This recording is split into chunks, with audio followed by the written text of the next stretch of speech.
curiosity why. Mad Bricks webcast, Where the human spirit flies.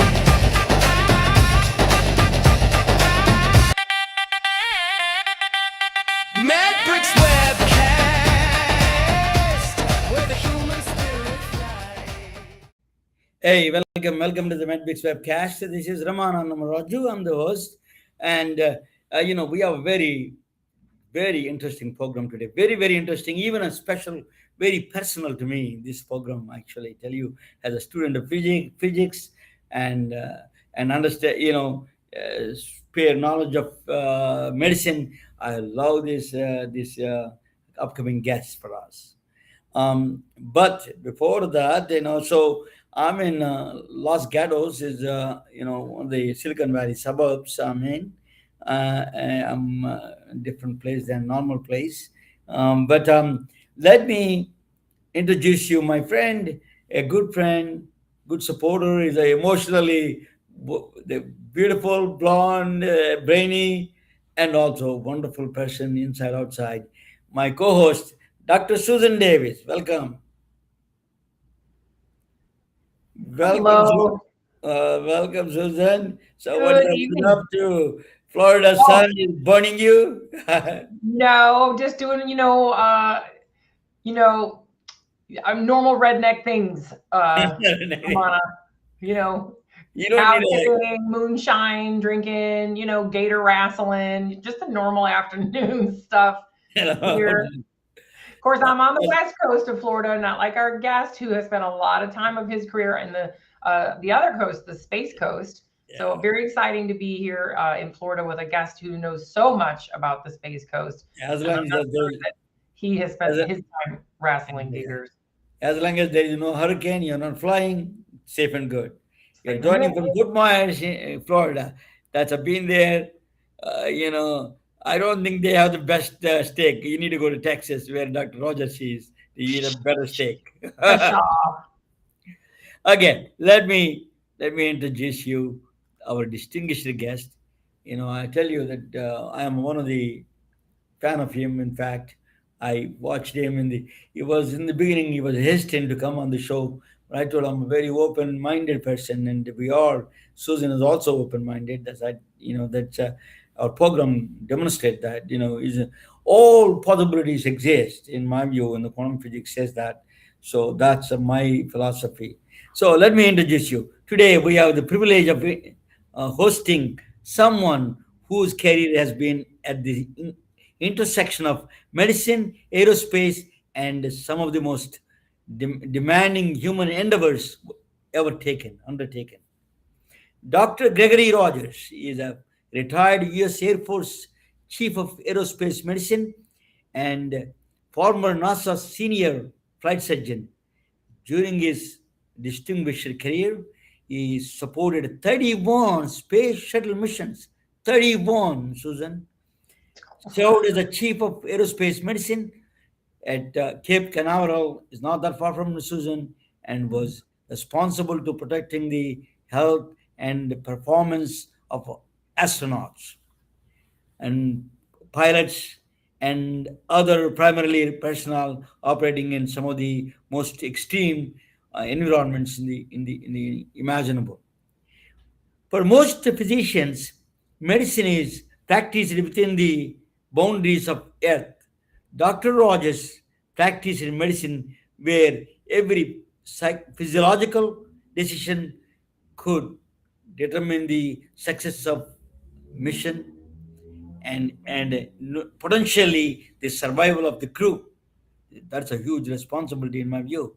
I'd say. Nine, we all begin by exploring the fascinating world of aerospace medicine, how physicians prepare humans for space flight, how the human body behave in extreme environments.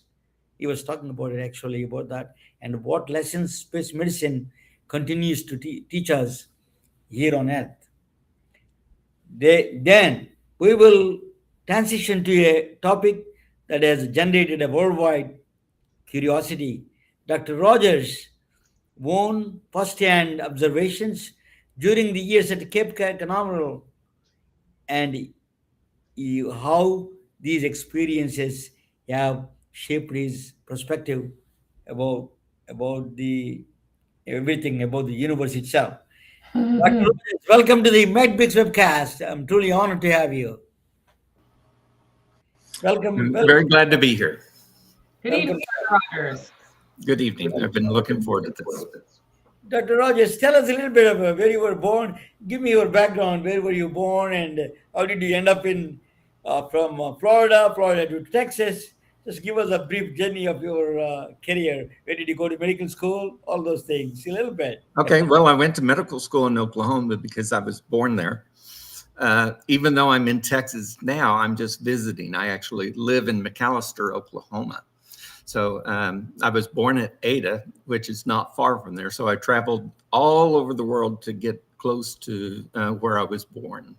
After medical school, I went into the military, had service in West Germany during the Cold War days, down at Cape Canaveral and the 45th Space Wing, Patrick Air Force Base, and the Eastern Space and Missile Center. Ended my career at Vance Air Force Base up in Enid, Oklahoma, after flying attack helicopters, F-16s, T-38s. I even drove a nuclear submarine around underwater. Woo! Yeah, it was. They told me when we flip this switch, you'll be in complete control of the submarine. But don't worry, it's only 85 souls on board and $1.7 billion that the vessel cost. So I tell people these days, I drive something a little less expensive. Wow. Wow. Yeah. That is the biggest insurance you can have. Dr. Rogers, then you became a flight surgeon. What is actually, a lot of people, even the physicians, may not know what is the flight surgeons do, Chief of Aerospace Medicine do. What exactly? How do you select astronauts, or what are the functions in general when you get up in the morning? What is the chief surgeon or flight surgeon does? What is their job? Okay. The term flight surgeon actually starts with aviation. So when we started having pilots that were flying in the air, we needed special doctors to take care of them. So the term surgeon was always designated in the military. If you think of the Surgeon General, that's a military term. And so when we had flight doctors that were taking care of them, they were called flight medicine, aerospace medicine, or flight surgeons. So every unit that has aerospace assets, whether it's helicopters, attack helicopters, attack F-16s, F-22s, F-35s, if it's a B-52 bomber wing, the pilots are taken care of by their flight surgeons. And so the flight surgeons do their physicals, they take care of their health problems, but we're specially trained in the environment of what our patients do. So if you're a flight surgeon for an F-16 wing, you fly an F-16 so that you know what the situation is that they're going into. If you are in attack helicopters, you're going to be taught how helicopters work and what the stresses are. Let me give you an example. One time, this doctor had come and visited me and wanted to know, all about being a flight surgeon. And so he was a family practice doctor, and it was a Monday morning.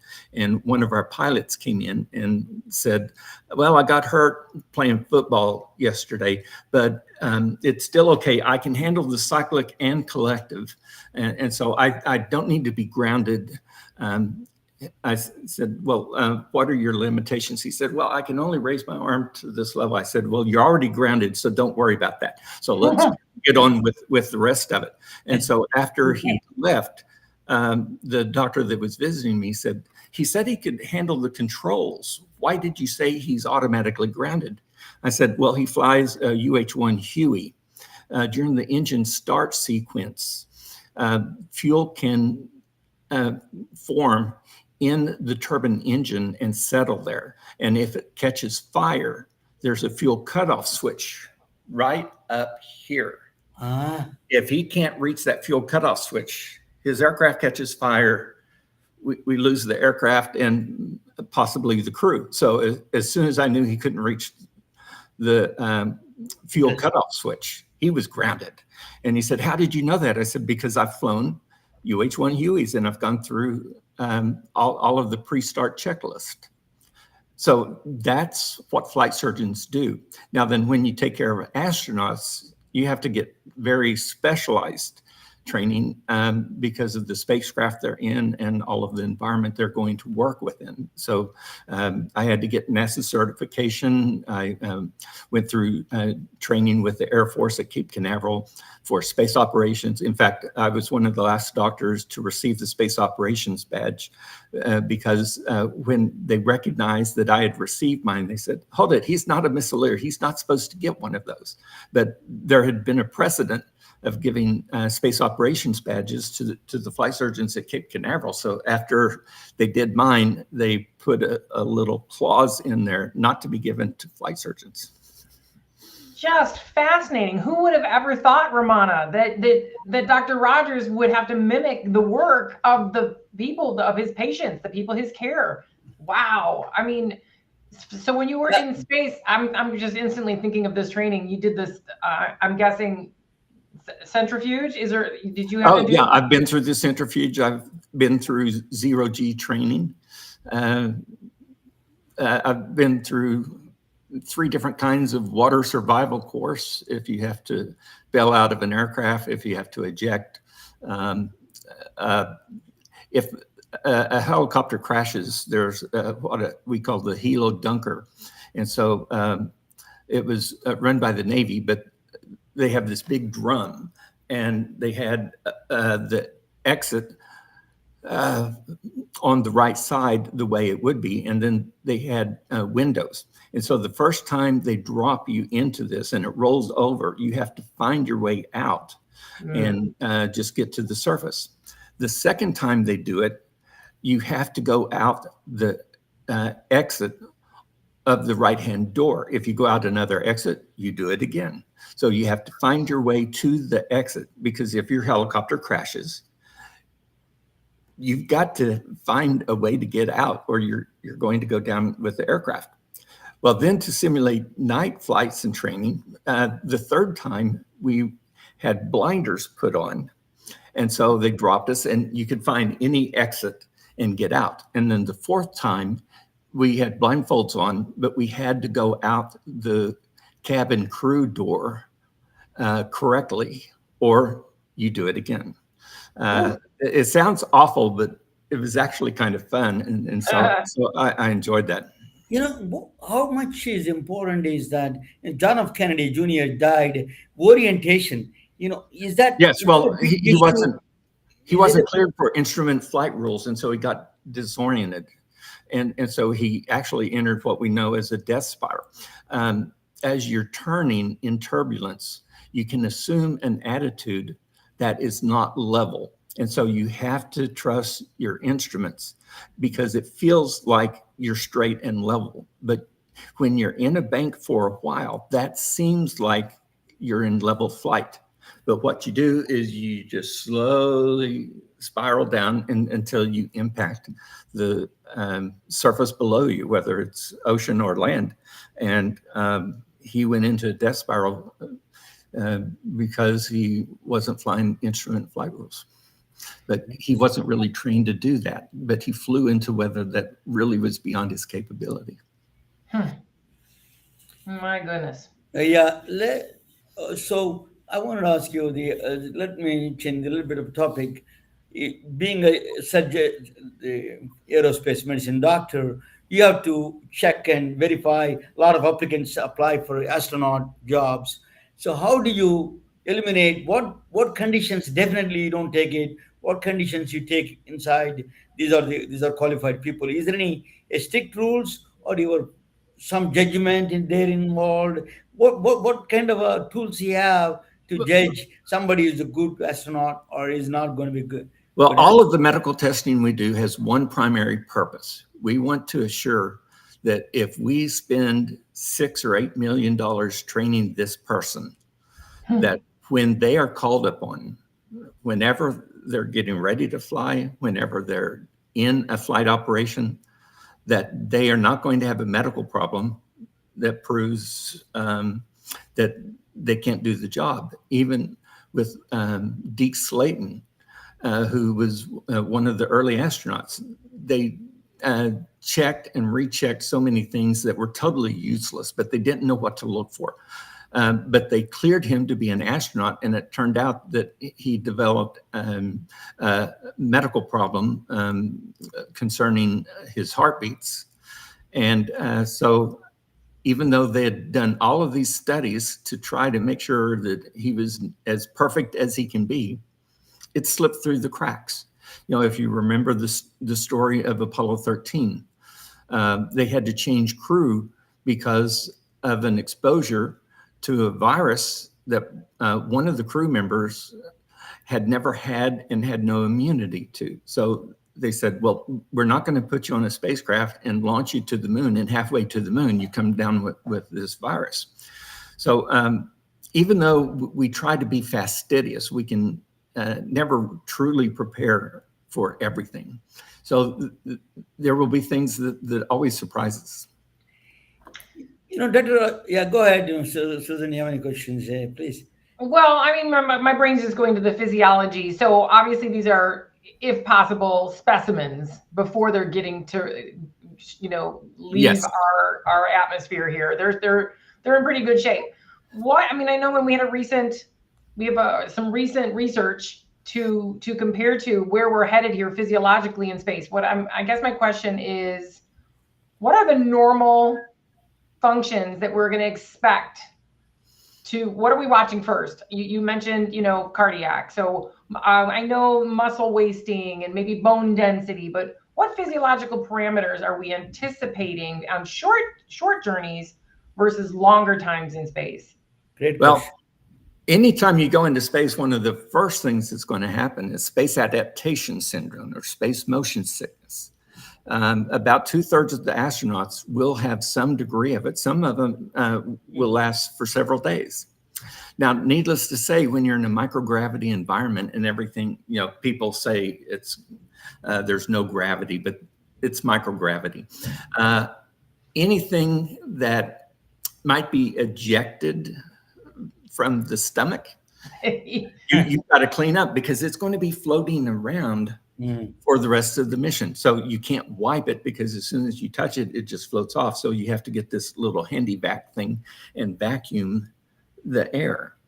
And so there's a lot of different things. It's when we're on Earth, the blood rushes to our feet because of the force of gravity. So our legs have to squeeze the blood to get it back up to that upper half of the body.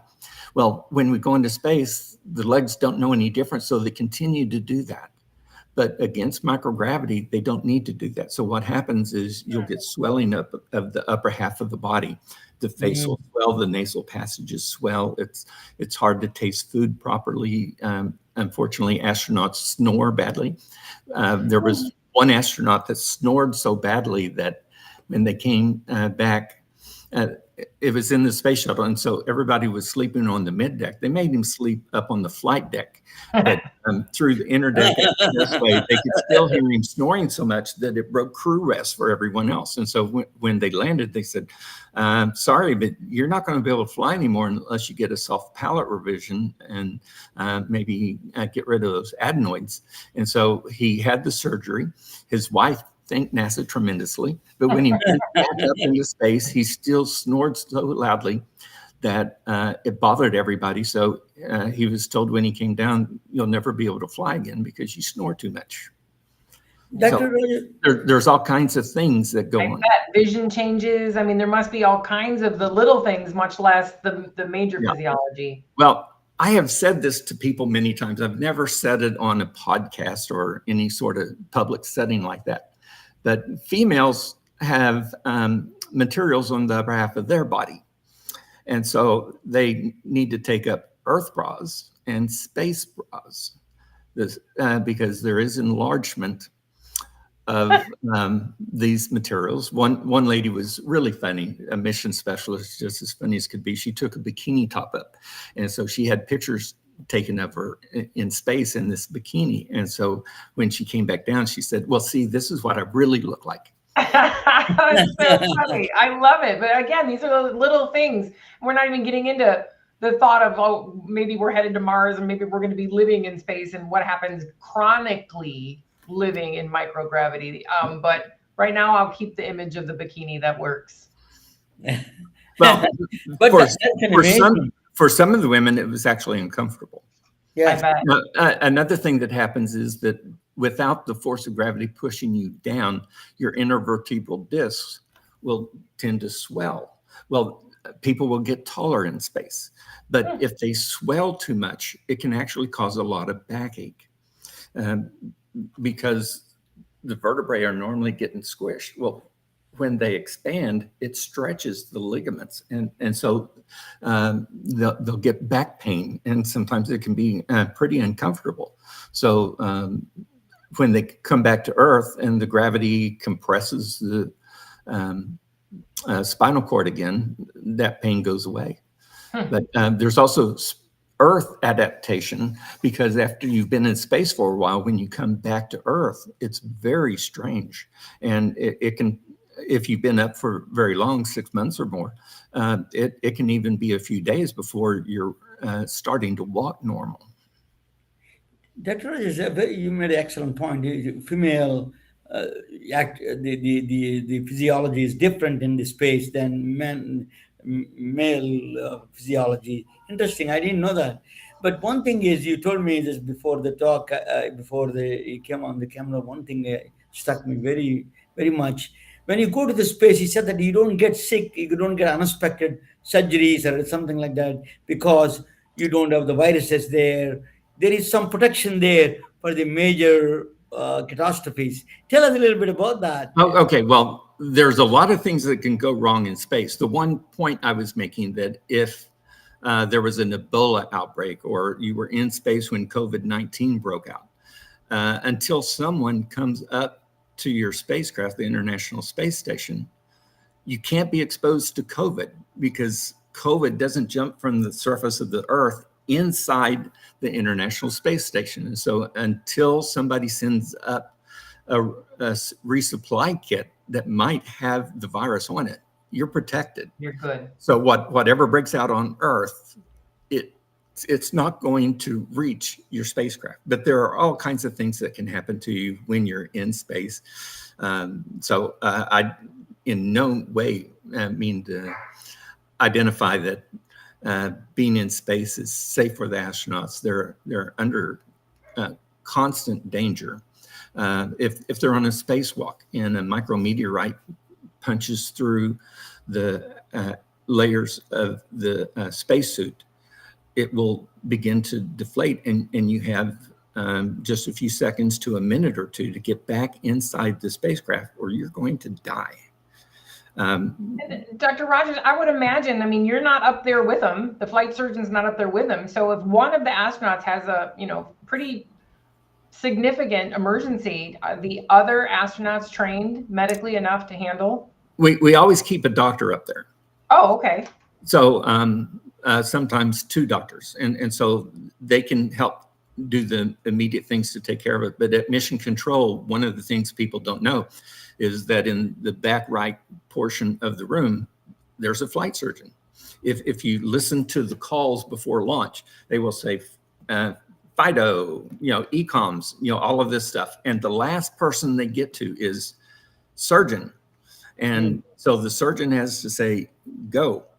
If the surgeon sees something abnormal in the crew before launch, the flight surgeon can say, we're going to have to go into a hold. I'm seeing cardiac dysrhythmia on astronaut number 3.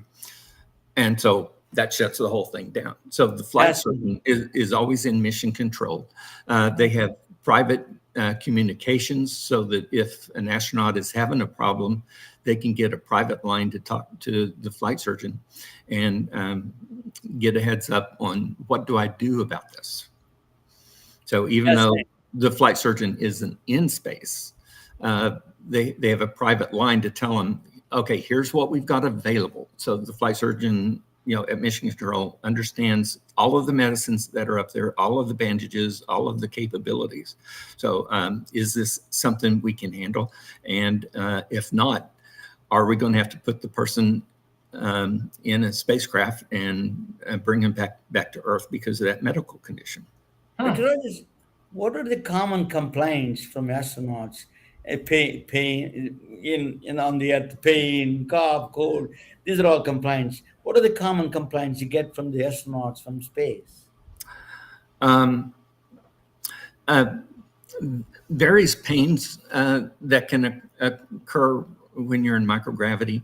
One thing that people don't think about, but when astronauts close their eyes and they're in space and they're outside the Earth's protection, cosmic rays will strike their retina even with their eyes closed. And so they will see lights that are initiated by the optic nerve and sent back to the brain. And the brain thinks you're actually looking at sparks, but it's not. It's the retina responding to these radiation particles. So you have to get used to all kinds of things. Gastrointestinal problems can occur, fluid shifts, electrolytes, all sorts of things can go wrong. Is there a certain amount of radiation they're exposed to? They are exposed to radiation. Even if you're in an aircraft flying across the country at 38,000 feet, that's the equivalent of a chest X-ray. I just read that, and they said those who choose the window seat. I'm like, oh, rat. Well, think about the pilots and flight crew. They're getting small amounts of radiation. Whenever we would launch a space shuttle, and we might have an RTG, a radioisotope thermal electric generator aboard, and until they launch that nuclear reactor into deeper space, they're wearing radiation monitors that will be studied back on Earth to see how much radiation they received. And one of the things about missions with RTGs is that on the first or second day, they want to get that RTG mission launched so it doesn't keep radiating the crew. But there's radiation in space. The Van Allen belts were something that when we were going to the moon, we had to figure out, well, how are we going to go through the least amount of radiation? There's a thing called the South Atlantic anomaly. There's a section over the South Atlantic where there's this ionizing radiation that's sort of in this whole portion of space. And we know not to let astronauts transit through there when they're outside the spacecraft because you travel 7 minutes through the South Atlantic anomaly. You received more radiation than the Skylab guys did in 3 months. Wow, fascinating. So, are there any research up there for cancer, the cancer prevalence? Oh, there's all kinds of studies because we've taken cell types up, watched them divide, and looked at mutations. We've done all kinds of things. We've taken earthworms up, sectioned them, and see when they grow back to worms.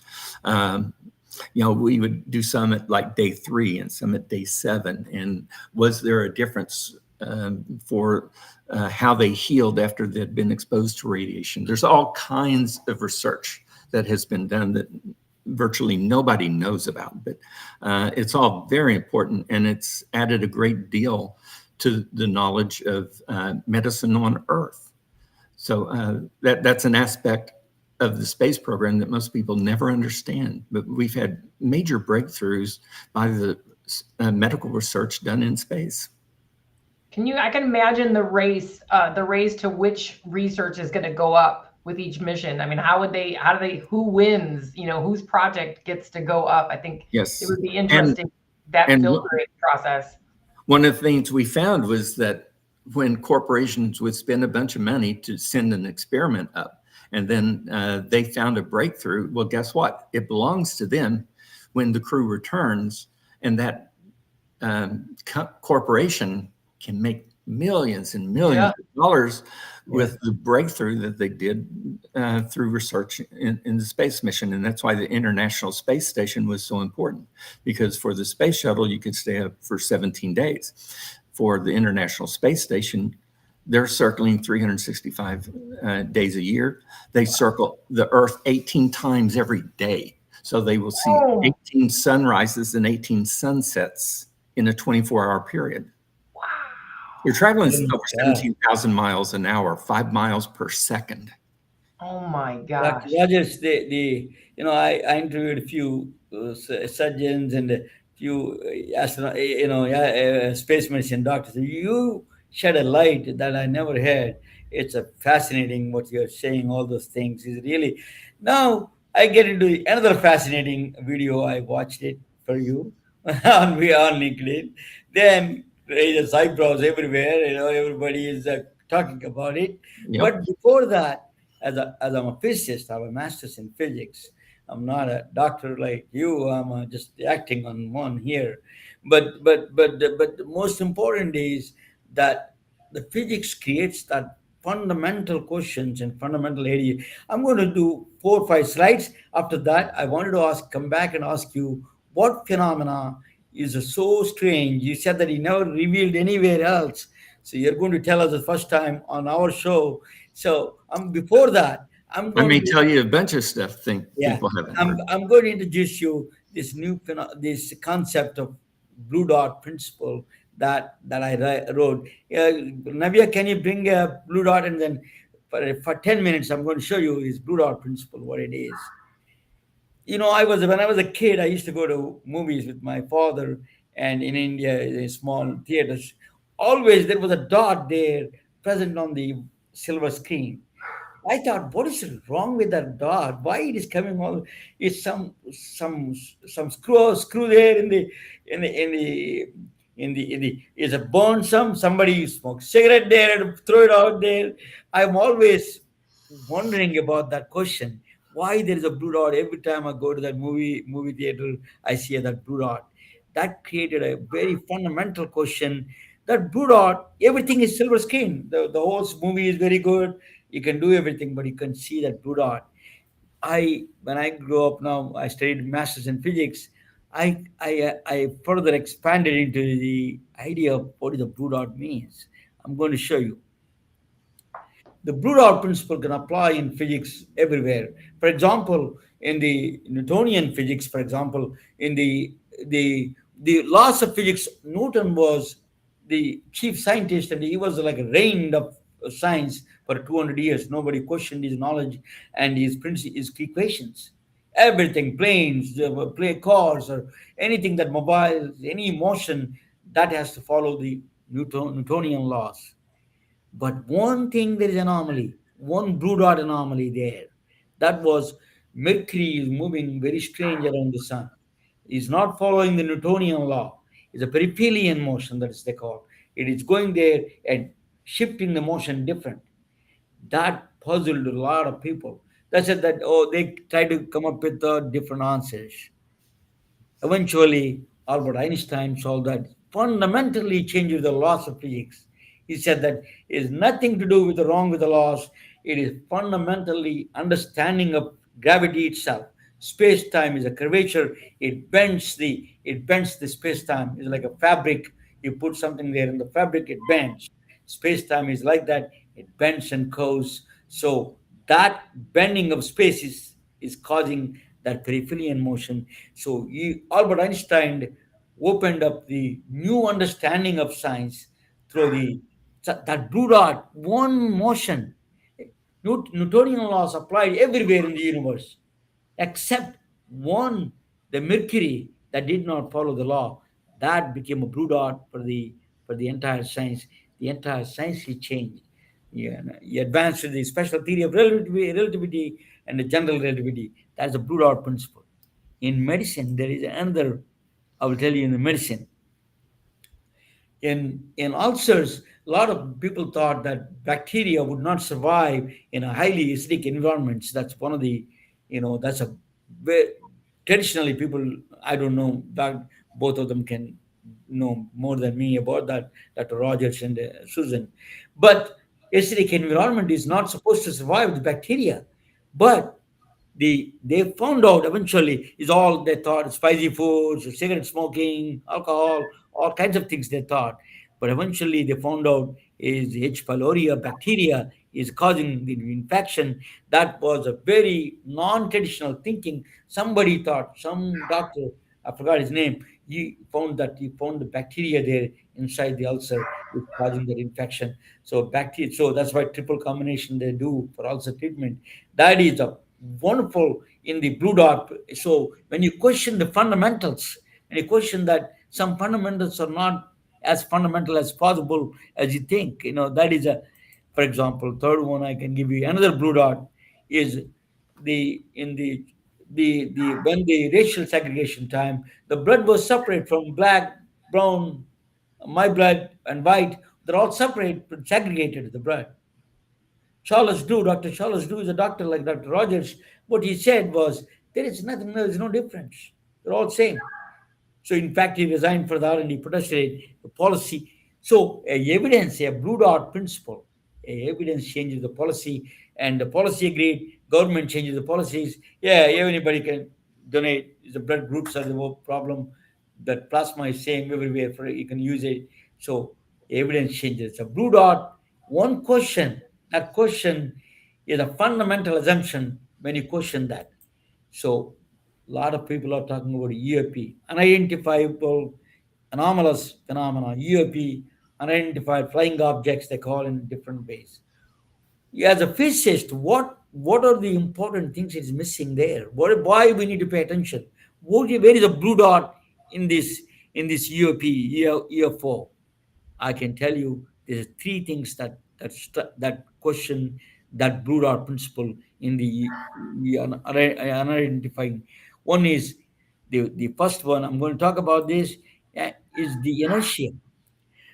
What they found is a UFO or unidentified object moving, changing the direction in instant. If you change a direction, a spacecraft instant direction, the inertial forces are extremely high. The acceleration is so high, the is a fatal g forces, and then immediately the spacecraft gets destroyed, and then any biology that survives won't survive. That is the if you change the direction of the instant direction they observed, some pilots observed the instant direction in the UAP, these spacecrafts. That is a bigger problem. Extreme angular momentum and extreme inertial forces will destroy the aircraft. So that is not a part of physics that we observe here on the Earth. That is strange. That's a one phenomena physics need to confront. The second one, there's some pilots say that they appear and disappear and appear. This is a this is a very interesting aspect of quantum tunneling. Quantum phenomena, macro objects, we never observed quantum phenomena in macro objects. We observed in the micro level, small, electron goes, it comes here, disappears and appears here.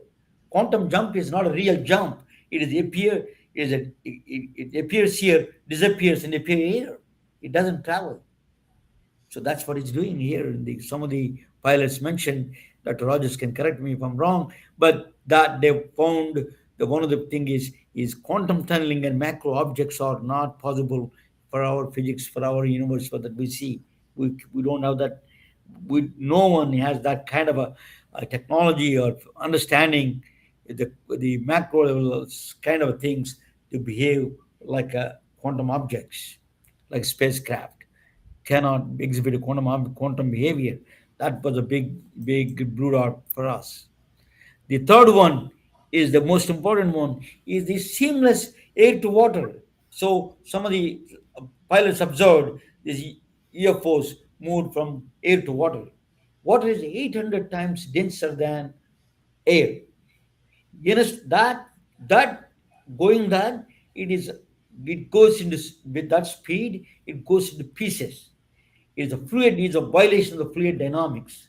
It doesn't follow the laws of the fluid dynamics. It is just these three laws are fundamental that we see anomalous If they are true, what they observe, what they claim to see, if they're true, these three laws are really brewed out for us. We need to question our own reality.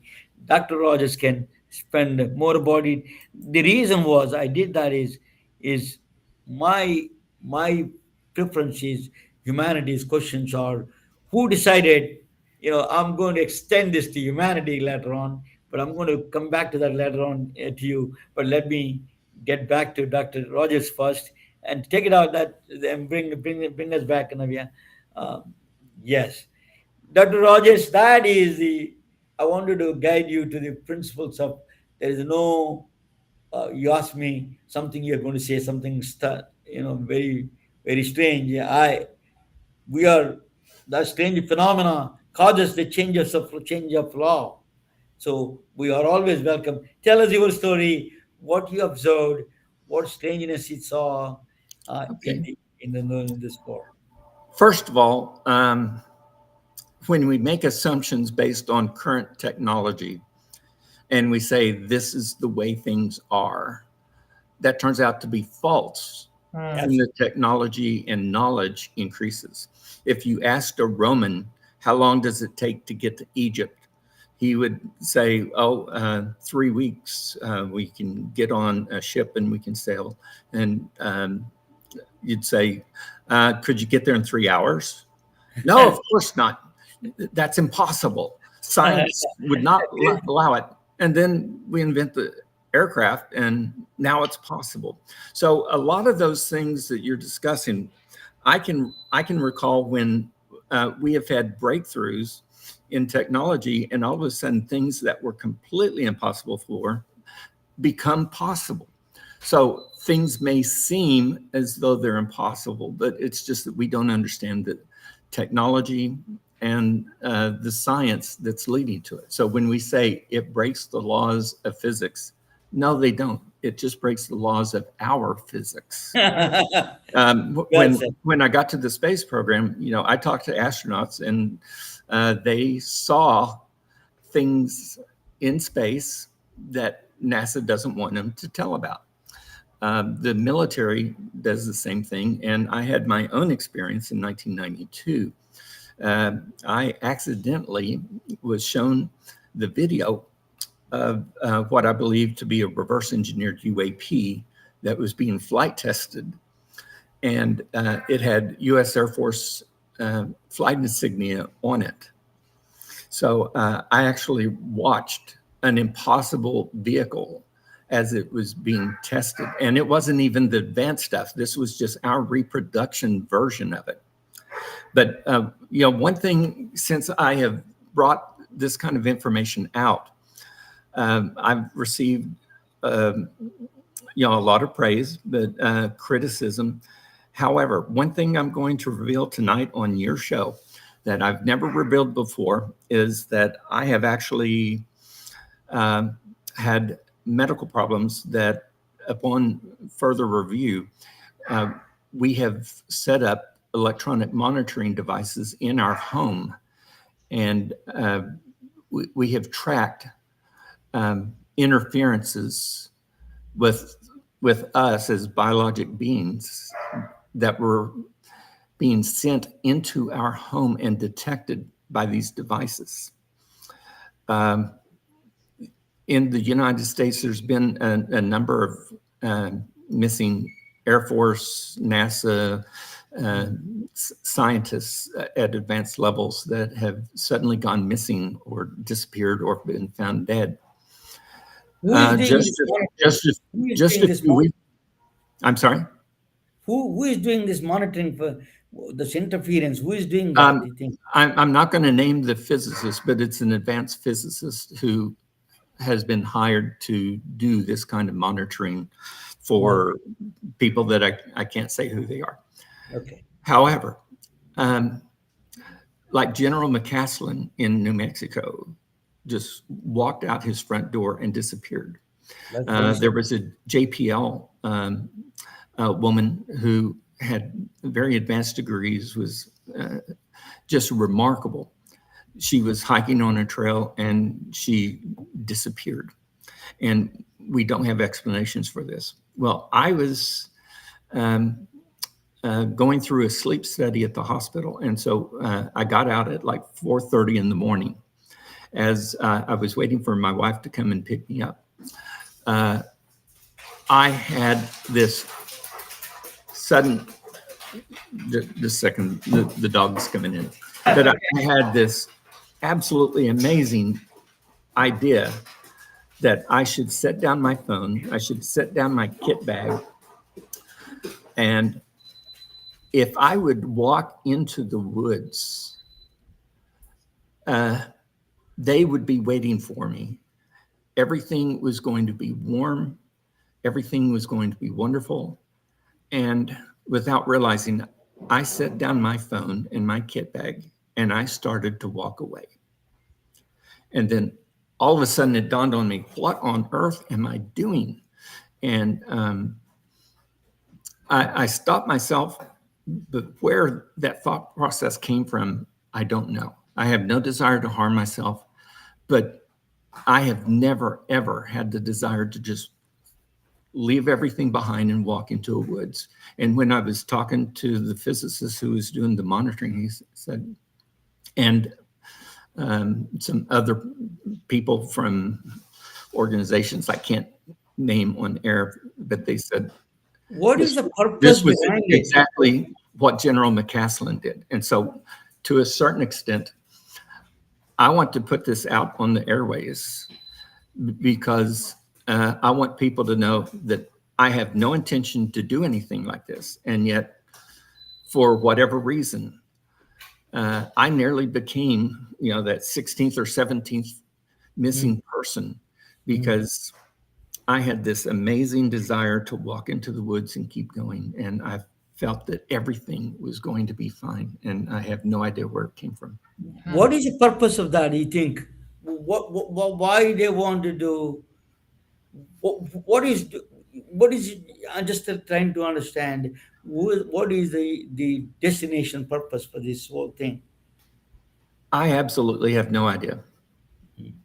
But it happens to people that have advanced degrees, special experiences.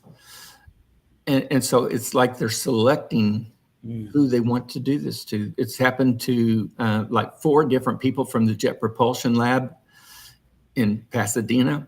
It's happened to highly ranking military personnel, advanced scientists. It's not happening randomly. And so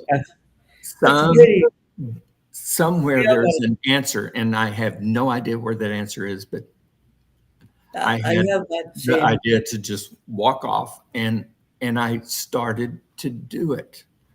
I have no explanation for that. I understand that feeling, Dr. Rogers. I truly understand it. Sometimes you come, being a Hindu that I grew up, one of the things that I learned from Srinivasa Ramanujan, he said that things come to my mind is somewhere I don't even know, comes to that system just pops up. One more thing I wanted to ask you, there is a recent article came in, is that there are materials, they know each other's surroundings. These are all materials and assembling themselves. They know each other, influencing each other. Is that one of the scientists was talking about, very reputable scientist? Have you heard about that? Oh, those kind of things are being worked on and tested. They've been looked at for a long time. Quantum entanglement is something that is fundamental to the quantum theory. The quantum theory is absolutely confusing. A particle can be in a million different places until you collect it on a device, and where you put the device determines where that atom or electron is going to show up. You can, there's a famous saying by one of the early quantum scientists that if you understand quantum theory, it's because you don't know it well enough. That's what he said. Richard Feynman says that. Yeah. Yes, some of the things are bizarre, and yet we know them to be true. So as a Hindu, it fits better into your world perspective than it does the general American concept, because we tend to think of things as concrete. And yet, the more you study everything in the universe, the more you find out nothing is exactly as it seems. Yeah, Hindu and physicist. So when you Yes. spend your time for, a lifetime studying the laws of physics, something like you're describing, Dr. Rogers, becomes more possible in probably Ramana's mind and maybe many of our audience's mind. So I think sharing that experience, the mind can wonder and wander. Is this what is it? What was the download? What was the antenna? What were you receiving? How did you receive it? How did you stop it? How did you stop the transmission? What in you enabled you to stop the walk? I don't know. But I know that there are times that I can still sense that I'm being targeted. And, we have graphs to prove it. It's not imagination. And so I want to expose the fact that this is happening, and there are people within the government that know about it, but they don't know what to do about it because they can't stop it. And so a lot of things that we as the citizens of the United States want to be told mystify even the scientists and governmental leaders. And so I think there's probably elements of that is why they are so reluctant to reveal more information, because the more information they reveal, the more questions we're going to ask, and we're going to ask questions that they can't answer. These materials that they have knowledge of each other, a metals, some kind of a known, they know where they are at, what they're doing, they have a purpose. That's a very strange phenomena for metals and materials. And then that means we are not that special. And then what is that connecting us to the universe? And you have some idea about life and death in that direction? Our concepts of life and death and what we know have been so varied down through the centuries and thousands of years because of what our minds could conceive of. At one point, Galileo said, I don't think the sun is circling the earth. I think the earth is circling the sun. And because that was deemed so radical, his life was put on the line. He had to denounce it. And he wrote things that weren't released until after he was dead.